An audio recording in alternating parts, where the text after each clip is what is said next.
Hey guys, my name is Britt. Today we're going to be discussing how to get your first 100 sales. Before we get going, make sure to like this video, subscribe to my channel, and now let's get going. The first topic is your niche. When looking at your niche, you gotta look at the store you want. Do you want a niche store or do you want a general store? A niche store is you are focusing on one niche. So you're focusing on t-shirts or you're focusing on jewelry.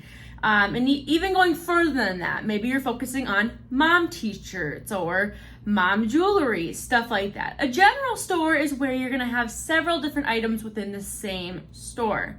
So for example, you're gonna have t-shirts, jewelry, hats, paintings, wall decor, everything and anything under the moon. The reason I think that niche stores are better is because when a buyer comes to your store, they're looking for a particular style and item.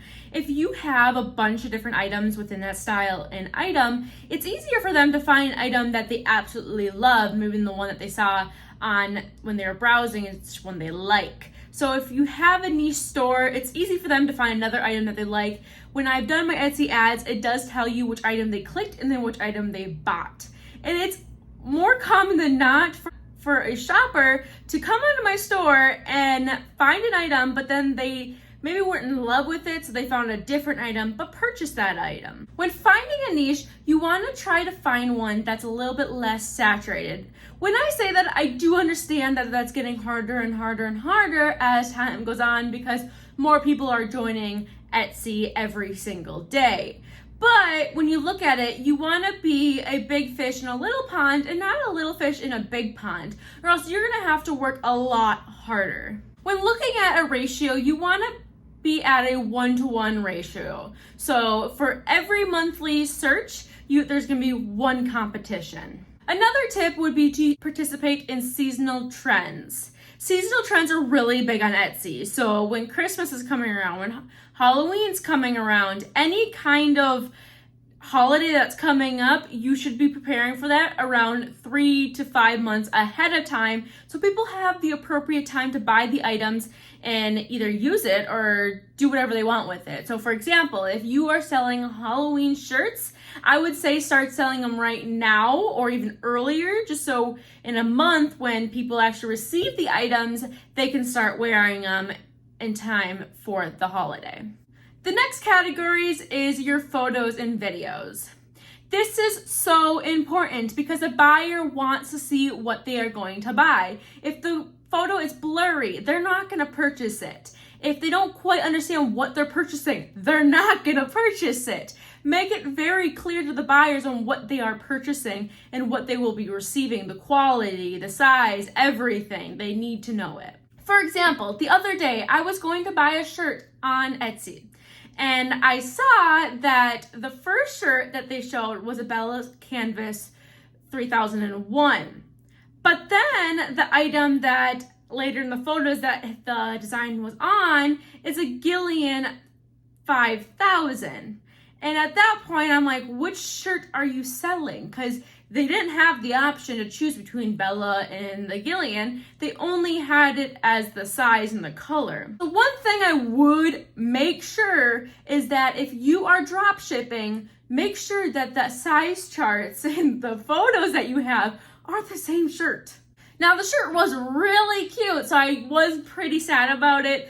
But that's a great example of confusing the buyer, and I completely closed that listing. Etsy did release an option where you can add videos, and I think this is an excellent idea because if you are selling a shirt and you physically have it in front of you, now it's harder if you are doing drop shipping and you don't have the item, but if you have it physically in front of you, just take your phone out and record every single angle around it, just because a video is a great way to show the item. The next category is your description. You need to make your description very clear and descriptive, hence the description name. You need to make it very, very descriptive. Anything that you can think of the item, put it down. Another key thing is you need to add your keywords into your description because Etsy recently told us that they will be using your description for keywords as well. So you don't want to keyword stuff.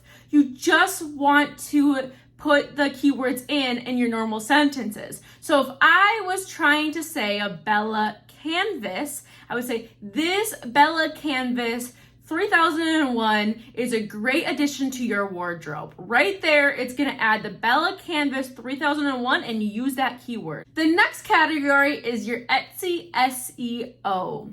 This is so important. This is the main way people are gonna find your item. If you are using broad keywords, it might not show in the top search results. What I like to suggest is I like to maybe add 1 or 2 broad ones and then the rest descriptive, because I want to be in such narrow market that people are going to see my item when they type in that keyword. Now, you also need to make sure that keyword is being searched. So you might think it's being searched, but if you don't confirm it, it might not be searched. And going on Etsy and typing in that keyword is not good enough because they are not telling you whether people are searching it. One platform I would suggest for this is Sales Samurai. I know I've talked about it so much, but I am in love with the site. I use it for all of my keyword research. For example, if you are selling a teacher's t-shirt and you think that's a great keyword, well, I'm here to tell you it's not. It's really not. So right now, if I were to look at Sales Samurai, the teacher t-shirts search volume is 3,503 per month, but the competition is 310,142. But if you were to use 4K teachers t-shirts, so just adding that 4K to it, then you're narrowing your results down to 3,629 search per month, and then your competition is 3,115. Which one sounds better? The other one is like a 1 to 1,000, or I don't even know, 100,000 ratio, and then the other one is a 1 to less than 1. It is so worth it to get these tools. I am telling you, so worth it. When doing your keywords, you want to keep critiquing them. I'm always looking to see if I can find better keywords for my listings. If you don't have any listings to post that day, what I would recommend is going on these tools and finding better keywords to put into your listings so you are continuously putting in work and trying to better your listings. And why I really think that's important is because a lot of times if I have a similar listing, I don't go create a whole new listing, I copy it. So if I am changing those keywords often, then I know when I copy the listing for another listing, my keywords are kind of already up to date. That is all I have for you guys today. If this helped you out, make sure to like this video. It really helps out my channel. Please like the video. I would appreciate it times 100. But I will see you in my next video. Bye-bye for now.